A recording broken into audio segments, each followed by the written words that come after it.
بسم اللہ الرحمن الرحیم۔ السلام علیکم ورحمۃ اللہ وبرکاتہ۔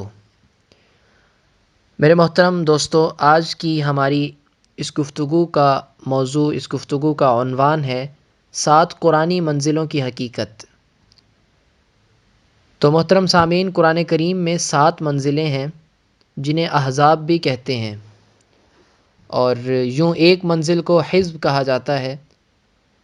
ان منزلوں کے بارے میں شیخ الاسلام مفتی محمد تقی عثمانی صاحب دامت برکاتہم العالیہ تحریر فرماتے ہیں کہ صحابہ اور تابعین کا معمول تھا کہ وہ ہر ہفتے میں ایک قرآن کریم ختم کر لیتے تھے۔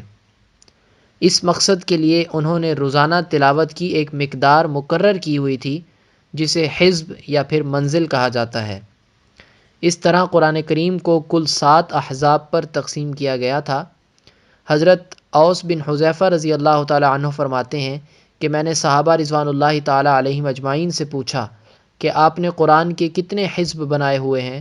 انہوں نے جواب دیا کہ ایک حزب 3 سورتوں کا، دوسرا 5 سورتوں کا، تیسرا 7 سورتوں کا، چوتھا 9 سورتوں کا، پانچواں 11 سورتوں کا، چھٹا 13 سورتوں کا، اور آخری حزب مفصل میں سورہ قاف سے آخر تک کا۔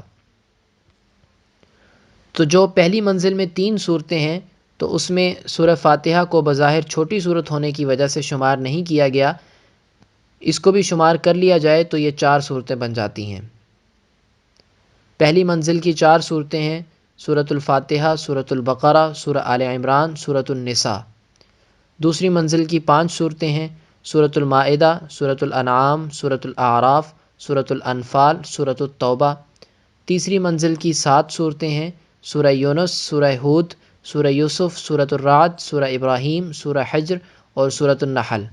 چوتھی منزل کی 9 صورتیں ہیں سورۃ بنی اسرائیل، سورۃ الکہف، سورہ مریم، سورۃ طٰہٰ، سورۃ الانبیاء، سورۃ الحج، سورۃ المؤمنون، سورۃ النور، سورۃ الفرقان۔ پانچویں منزل کی 11 صورتیں ہیں سورۃ الشعراء، سورۃ النمل، سورۃ القصص، سورۃ العنکبوت، سورۃ الروم، سورۃ لقمان، سورۃ السجدہ، سورۃ الاحزاب، سورہ سبا، سورہ فاطر، سورہ یاسین۔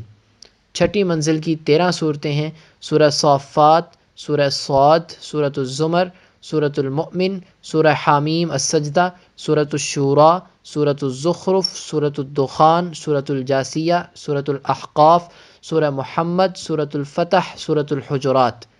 اور 7ویں منزل کی 65 صورتیں ہیں سورہ قاف سے لے کر آخری صورت سورۃ الناس تک۔